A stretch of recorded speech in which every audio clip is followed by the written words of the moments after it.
Good evening. Welcome to week 14 of our SAT vocabulary study. This week we will have all nouns. So let's get started. There will be no homework associated with this week's vocabulary. We will be doing some in-class work, probably on Thursday. And please know that there will be a quiz on weeks 13 and 14 on Friday. So let's get started.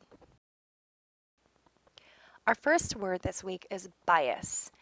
And when someone has a bias, they are inclined to or have a prejudice against someone or something or for someone or something. So they favor it or they disfavor it.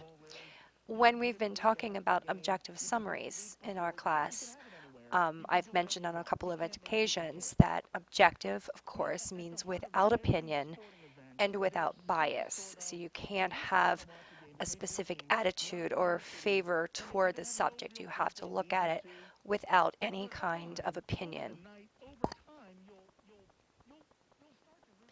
I also want to mention that despite the fact that I'm presenting bias as a noun here because it's a thing, an abstract thing, you can also use it as a verb. And I've got a little example here. His actions biased the jury, so it did something. There was an action involved here. And you can also use this word as an adjective when you're describing something, biased opinions. So it's a multi-purpose word. It can be a noun, a verb, or an adjective. Here, Henry had a bias against foreign films because he hated reading subtitles. So what this would mean is he went to a movie with his girlfriend, they sit down, the movie starts, suddenly there are subtitles, and before he ever watches the movie, he says, "I hate this." So he has a bias against it, despite what the truths might be. He might end up enjoying it if he gave it a chance. Our next word this week is respite.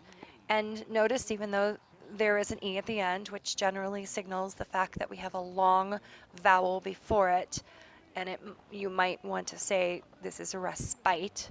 It is a respite, and that's the way it's pronounced. And a respite is simply a short time or a period of time where you have rest or relief. It could be a weekend, a week's vacation, something like that. I very well may, on Thursday, ask for the pronunciation of respite, so hopefully you will remember the pronunciation. That means you're listening.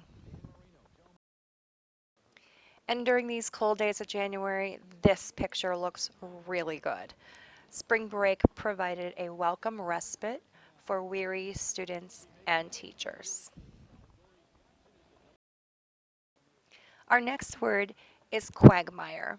And a couple years ago when I added this word to our SAT list, I got chuckles from many students, particularly those students who watch Family Guy. Evidently there's a character on that show named Quagmire, and I've learned over the last couple years, based on what my students have told me, that his name somewhat fits the meaning of this word. A quagmire is a difficult situation or entanglement. So you get yourself in, as they say, a pickle. Um, Maybe you want to go somewhere with a friend that your parents don't necessarily like, so you lie to them about where you're going and who you're going to be with. God forbid that any of you would do that. And then you have to kind of get yourself out of that deceit, and you find yourself in a quagmire, a difficult situation.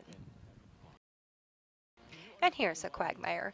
Bewildered and confused, Joey found himself in a quagmire when he accidentally asked both Lauren and Lauren to the prom. And they both had big hair, so it was even harder to tell them apart. So he was in a difficult situation. I don't know, I found this picture and I thought, I've got to make a sentence with this because this is too good to be true. So Joey is in a quagmire. Our next word is deportment, and this has nothing to do with being deported from the country. Deportment is simply another word um, for your conduct or behavior. Um, for example, if a parent contacted a teacher and said, I'd like to know how Johnny is doing in your class.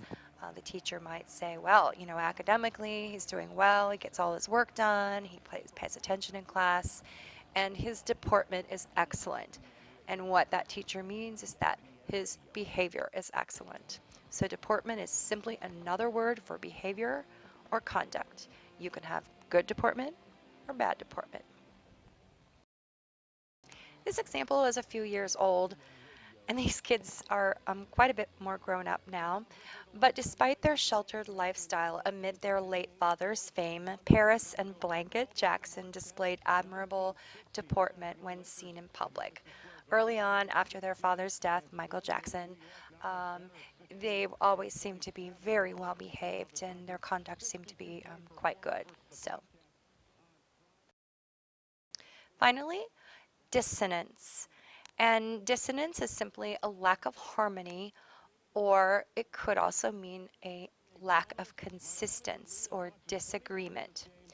For example, if you and your sibling are always arguing with one another, your mom might say, I cannot stand the dissonance in this house, meaning the lack of harmony between my children or the constant disagreement that's going on.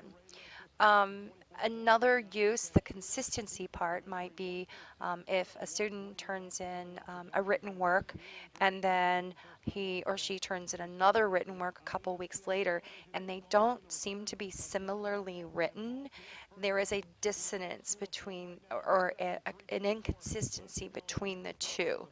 Um, so they're not on par with one another. And one could conclude that it was written by someone else or what have you. Dissonance can also apply to music.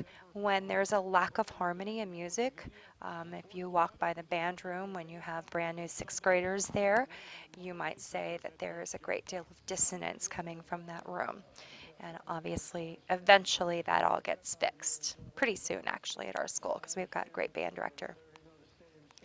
And the example here, sadly, the dissonance between the two political parties of the United States government is at an all-time high. None of us citizens benefit from their bickering. And here are two of the leaders of our legislatures.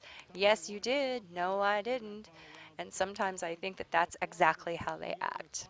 All right, there you go. Week 14 vocabulary. Once again, make sure you take the notes and put them on the ILJ page as noted in your table of contents. And there will be a quiz this week on weeks 13 and 14. Have a good evening.